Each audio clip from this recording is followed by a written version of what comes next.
Sevgili seyirciler, Sektör Rehberi programı kaldığı yerden devam ediyor. Bu haftaki konuklarımız bilişim sektörü, internet sektörü, oyun yazılımı, Andaç ve All Katalog'tan geliyorlar. Bu konuları tartışıyoruz. İnterneti, bilişim sektörünün gelişmeleri sizlerle paylaşıyoruz. En son kaldığımız konu ise Türkiye'deki web siteleri. Evet. Yurt dışı web sitelerini kıyasladığımız zaman farkları neler? Şu anda birazcık daha farklı tabii yazılımlar geliştiriyoruz. Yurt dışındakiler art direktörlerin eğitimleri çok iyi olduğu için, Evet. okul seviyesindeki eğitim çok iyi olduğu için şu anda piyasada gerçekten ilerlemiş durumdalar. Ben bir de bir şey sormak istiyorum. Biz biraz Türkiye'de yazılım, internet anlamında eğitimde geç mi kaldık? Evet, birazcık geç Bu kaldık. fark da bu konuda. geç kalmamızdan mı kaynaklanıyor?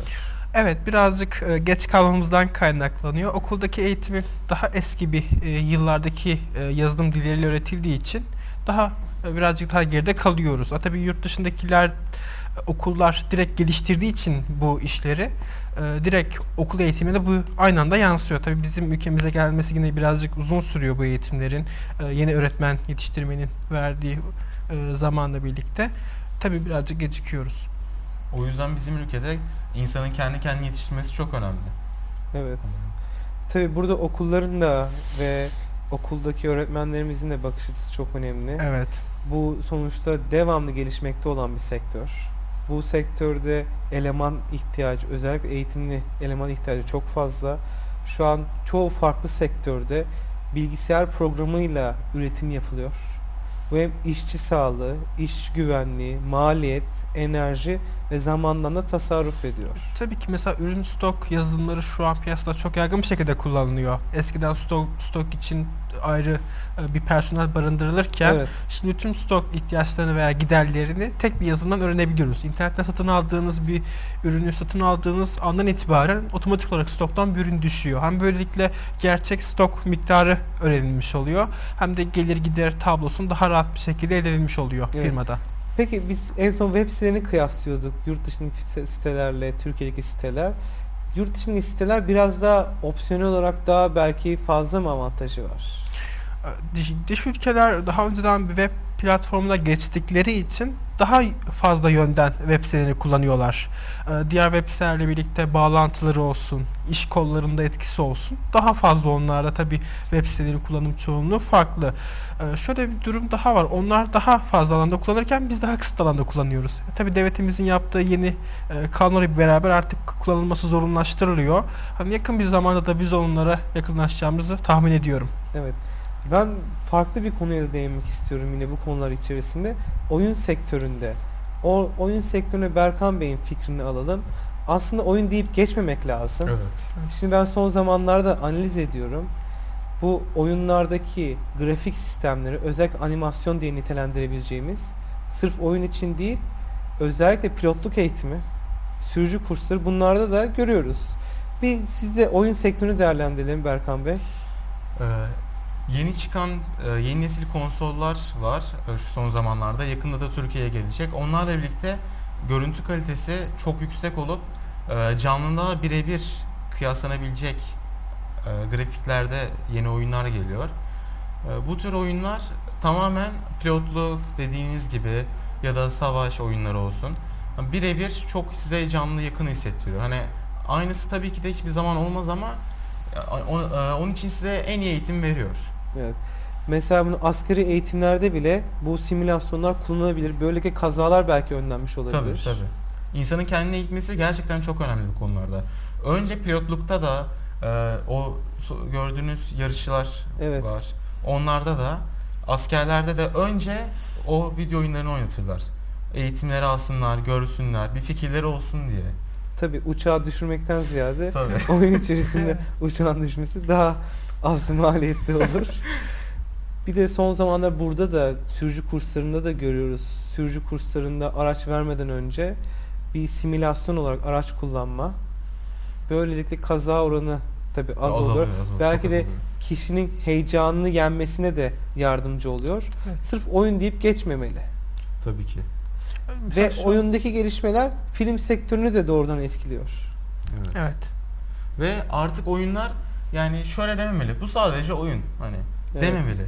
Çünkü oyunların artık öyle hikayeleri var ki filmlerle hani birebir tutulacak, hatta filmlerden daha iyi hikayeleri var. Çünkü bir filmi ne kadar olabilir süresi? 1 saat, 2 saat. Evet. Hani en fazla 2,5 saat. Daha uzun olamaz. Seri şeklinde olur. Ama bir insanın hayatı gibi hikayeler, gördüğünüz gibi böyle doğaüstü yeteneği olan kişiler, o tarz hikayeler yazıyorlar. Bunu video oyunlarına çok kolaylıkla entegre edebiliyorlar. Çünkü video oyunlarında saat sınırlaması yok filmlerdeki gibi. Kendi sınırlarını aşabiliyorlar yani. Evet. Tabii çok oyun oynamak da aslında biraz fazla vakit geçirmek. Tabii. Çok da Ve oyun şunu söylemek istiyorum. Video oyunları oynayanlar yaşlanınca hafıza kaybına uğrama oranı %95 falan daha düşüyor.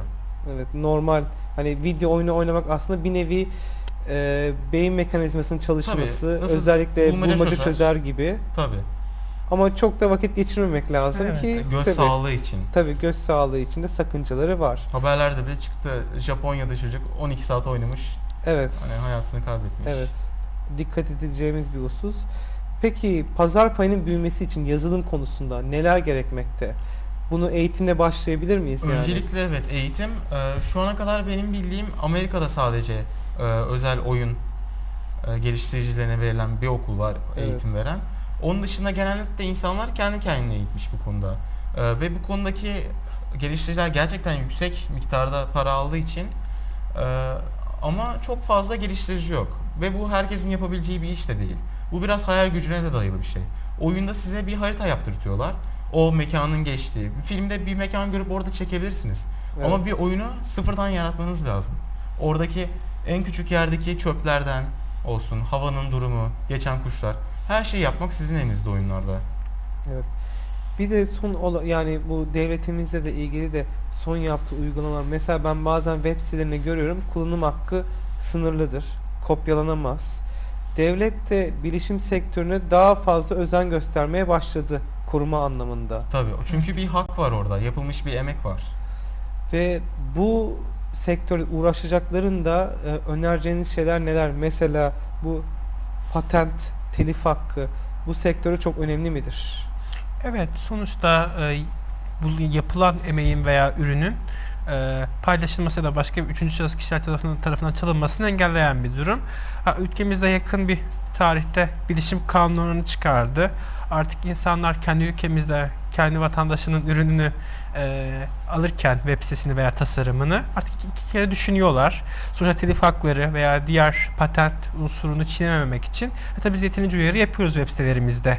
Kopyalanamaz veya bunu alıp kullanamazsınız şeklinde gibi içerikler mevcut oluyor. Hem bu şekilde kopyalanmanın oranını azaltıyoruz. Hem de bilginin tek bir kişi tarafından üretilmemiş oluyor. Daha fazla kişi bilgi üretmiş oluyor böylelikle. Hem ülkemizdeki bilişim sektörü ilerlemiş oluyor. Hem de içeriğin bir defa üretilip birden fazla kişinin kullanması sağlanmış oluyor. Evet. Peki biz burada hepimiz birer tüketiciyiz. Bir firma sahibiyiz ve bir web sitesi yaptırmak istiyoruz. Burada dikkat edeceğimiz hususlar neler olabilir? Daha çok hangi kitleye hitap edecek web siteniz, bu konu önemli. Firmanızı nasıl bir şekilde tanıtmak istiyorsunuz? İnternetten mi satış yapacaksınız? Günümüzde popüler şirketler artık ticaret sistemiyle bir dükkan veya bir mağaza açmadan sadece depoyla bunları sağlayabiliyorlar. Sadece depo masraflarıyla bir şekilde ürünü kullanıcıya ulaştırarak daha ucuz maliyetli bir şekilde ürünü ulaştırmış oluyor kullanıcıya. Evet. Bu all katalog için de aynı şeyi söyleyebiliriz herhalde. Evet. Evet. Evet. Ve mobil andaç için de. Mobil andaç için de söylenebilir. Daha çok bilgi paylaşımda sağladığı için sosyal entegrasyonları ile de Alkut'taki mobil andaçlar bunları sağlamakta. Evet. Peki kalite konusuna değinecek olursak mesela neler bahsedebiliriz? Firmaların önem vermesi gereken başka mesela web sitesi firmaları da vardır yaratanlar. Bu firma sahipleri nelere dikkat etmeli? Müşterinin yaklaşımı nasıl olmalı? Şöyle diyebilir miyiz? Bir müşteri web sitesi yaptırmak istiyor sizin firmanız veya başka bir firmaya. O firma sahibi nasıl yaklaşmalı? İlk önce tüketici yani Tüketiciyi mi tanınmalı? Kendine gelen müşteriyi mi tanınmalı? Şu an Vizyonunu, misyonunu iyi analiz etmeli mi? Şu anda web sitesi yaptıran birçoğu müşterimiz tam olarak ne istediklerini tam olarak bilemiyorlar. Mesela şöyle bir durumda kendini geliştirseler daha iyi bir yere varabiliriz. Tam olarak ne istedikleri hakkında bilgi edinmeli. Tüketiciye nasıl bir şekilde açılmaları gerektiği ya da hangi ürünleri web sitesi üzerinden satabileceğini bu şekilde bilgilere sahip olduktan sonra en iyi şekilde web sitesini açabilirler. Sonuçta Berkan Bey burada müşteriler geldiği zaman, web sitesi yaptırmak istediği zaman bir nevi aslında imaj çalışması. Evet. Sloganından tutun da rengine kadar ürünün nasıl temsil edileceği ilk görüşte insanlar intibak uyandırıyorlar ürünle ilgili. Hangi sektörde olursa olsun. Bence bu konu şöyle yapılmalı. Öncelikle çok yaratıcı olmalı ve grafiksel olarak görüntüye çok önem verilmeli. Bir görüntü insanı cezbediyorsa insan onu almak ister. Evet. Bu piyasada da görüntü çok önemlidir. Görüntü ne kadar iyi olursa, ürün ne kadar kaliteli olursa, yaptığınız, ortaya çıkardığınız şey bir web sitesi olsun, bir uygulama olsun, bir program, oyun, ne olursa olsun en kalitelisi olmalıdır. Evet. Bir hata bulunmamalıdır. Tabii. Bir de özellikle içerik de bunu desteklemeli. Evet. Ürünle ilgili bilgilerin belki doğru verilmesi. Evet. O ürünün yapılışıyla ilgili belki bir video olmalı. Ürün aşaması, üretim aşaması. Bu bilgiler de hem görselle örtüşerek daha bir etkileyici bir pazarlamaya neden olabilir. İçerik zenginliği çok önemlidir. Evet. Bir de şunu değerlendirelim. Tam olarak bu hem siz genç girişimciler olarak sizlerin gibi gençlerin olması, bakış açısının böyle gelişmesi için neler gerekli? Okullar yeterli mi? Ben bir bilişim mezunu olarak şöyle açıklayayım. Okuldan alınan eğitimle şu andaki teknolojiye ulaşmak gerçekten çok zor. Daha çok öğrencilerin kendi meraklarıyla bunu araştırarak ya da kullandıkları yazılım dillerini veya yazılımları daha fazla kullanımını öğrenmek için internet araştırarak gerçekten iyi bir bilgiye ulaşabilirler. Artık internet bir okul niyetine de geldi. Her türlü yazılımın veya yazılım dilin eğitimi mevcut olduğu için istedikleri anda bilgi ulaşabiliyorlar eğitim Evet. konusunda. Berkan Bey siz ne düşünüyorsunuz? Benim düşüncem eğitim çok fazla eksik. Özellikle hani video oyun konusunda okul, bu sadece Türkiye için de değil, tüm dünya konusunda hani daha fazla okul açılmalı bunun için. Çünkü piyasası çok büyük ve mobil geliştiricilik. Bunun içinde bir okul yok henüz. Siz sonuçta mobil bir programı siz geliştirdiniz. Tabii. Bununla ilgili öğrenciler hem teorikte hem pratikte yönlendirecek bir eğitim çok önemlidir diye düşünüyorum. Çok önemlidir ve bunun için mesela hani ben kendim dil öğrencisiyim. Evet. Dil öğrencisi olmam bu konuda bana çok yardım etti. Çünkü genellikle tüm kaynaklar İngilizce. Evet. Türkçe kaynak neredeyse hiç yok. Şimdi dünyaya da baktığımız zaman aslında çok uluslararası arama motoru diye nitelendirelim. Onu da bulan şahıslar, şahsiyetler hep genç yaşta. Evet. Evet. Sosyal medya var, hepimizin bildiği çok meşhur. Hatta filmi de çekilmişti. Evet. Yine kendisi genç yaşta. Ondan dolayı bu sektörde uğraşmak isteyenlerin, hevesli olanların hep eğitim düzeylerini okulun paralel olması lazım, yönlendirilmesi lazım. Ve ben sizin de fikrinizi alacağım. Yaratıcılık ne kadar önemli bunda? Yaratıcılık Bilişim sektöründe, özellikle internette ve bilişim sektöründe. %90'ın yaratıcılıktır bence bu konuda. Eğitim de çok önemlidir ama gördüğünüz sürece bu çoğu hani şu anki teknolojilerin, büyük firmaların hepsinin kurucuları hep küçük yaşta başlamıştır. Çoğu okul mezunu bile değildir. Okulu yarıda bırakmıştır, atılmıştır. Hepsinin başına okulla ilgili kötü bir şey gelmiş. Ama hepsi başarmış. Çünkü bu insanın kendisiyle alakalı olan bir şey. Kendi azmi, kendi bilgisi, kendi eğitme çabası ve kendi hayal gücü. Bunlar çok önemli unsurlar. Evet. Siz peki teknolojiyi nerede görüyorsunuz? Şimdi bazen gözlemliyoruz. Mesela bir uluslararası arama sitesi, öyle söyleyelim, bir gözlük çıkardı, teknolojik gözlük çıkardı. Tabii sizin görüşleriniz nelerdir? Teknoloji nereye doğru gidiyor? Daha neler olabilir? Şimdi yakın bir zamanda artık giyilebilir teknoloji kullanmaya başlayacağız. İşte saatimizden gözlüğümüze kadar, gözümüzde kullandığımız lense kadar ilerleyen bir teknoloji Yani bu. teknolojiyi biz elimizde tutuyorduk, şimdi üstümüze mi giyiyoruz? Evet, giyilebilir teknoloji olarak şu an lansman ediliyor. Giyilebilir teknoloji ile normal akıllı telefon ve tabletlerden bağımlılık azaltılarak bilgiye daha rahat ulaşılarak daha az zaman kaybıyla ulaşmaya sağlanıyor. Girebilir teknolojinin avantajı da şöyle bir şey, kişi özel. Bunu dışarıdaki ikinci bir kişiye aktarmanız pek mümkün olmuyor. Yani size özel bir geliştirilmiş bir teknoloji oluyor. Evet. Ve bunun da yaygınlaşması hızlanacak diye düşünüyoruz. Evet. Belki de bu dil sorunu ortadan kalkacak. Çünkü dünyada ticaret hacmi çok genişliyor. Özellikle yurt dışındaki farklı firmalar birbirlerine entegrasyon içerisinde, alışveriş içerisinde. Sınırlar kalktı. Tabi bunların hepsi teknolojinin de doğru orantıda gelişmesine yardımcı olabilir diye düşünüyorum. Evet, eskiden dil sorunu oldukça fazlaydı. Neredeyse şirketler çalıştıkları her firmanın dilinden bir çevirmen bulunmak Evet. zorundaydı. Şimdi Translate programları olsun ya da çeviri yazılımları olsun, bunlar hepsini sağlıyorlar. Daha az personele daha fazla iş hacmini sağlıyor şu anki yazılımlar. Tabii ileride de konuşmamızı direkt olarak farklı bir dile çeviren yazılımlar çıkacaktır. Bununla ilgili çalışmalar da mevcut. Evet. Hatta bu yazılımlarda artık lojistik ağını bile çok kolaylaştırıyor. Araç takip sistemleri olsun, Evet. rezervasyon sistemleri olsun. Her sektörün yardımcısı, ana yardımcısı diyebiliriz. Evet, evet haklısın. Tabii bunun içinde kalifiyeli eleman, eğitimli eleman içinde okul çok önemli. Evet, haklısınız. Peki eğitimle interneti bağdaştıracak olursak, şimdi uzaktan eğitim programları da çok arttı. Evet. Evet. Bunlar hakkında görüşleriniz nelerdir?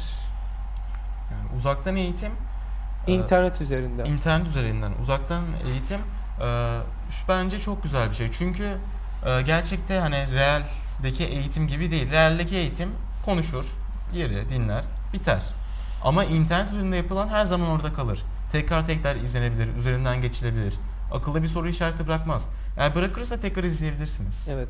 Ve de özellikle şimdi eğitimin yaşı olmaz derler. Evet. Çalışan insanlar da farklı bir branşta da eğitim almak istiyor.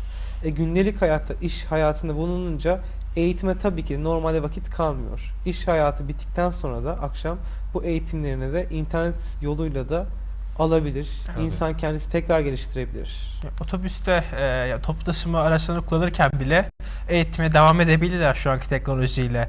Akıllı telefonları sağladığı kullanım kolaylığıyla birlikte gelen çok fazla kişi istediği anda istediği eğitim alabilir Kulaklık internet takıp üzerinden. otobüste.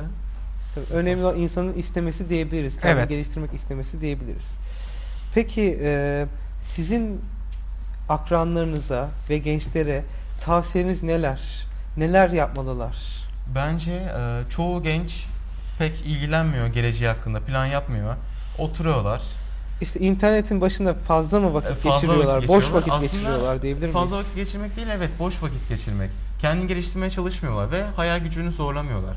Hayal güçlerini biraz zorlasalar, biraz da bir şeyler üretmeye çalışmaları lazım. Üretken insan olmaları lazım. Ama gençlerimiz pek üretken değil.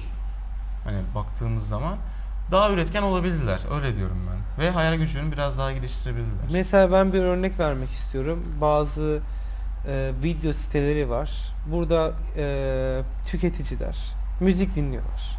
Halbuki bir girişimci neler geliştirmiş, bir sektör hakkında neler olmuş, kendi mesela mesleki hakkında bir üniversite öğrencisi buradan da video izleyebilir. Evet. Hani biraz da aslında bilinçli olmak lazım. Özellikle genç arkadaşlarımız, Daha, özellikle lisede olanlar, ortaokulda olanlar doğru kullanmakta çok önemli interneti. evet. Evet, yıllarını boşa geçiriyorlar. Yani bu seneler en önemli seneler.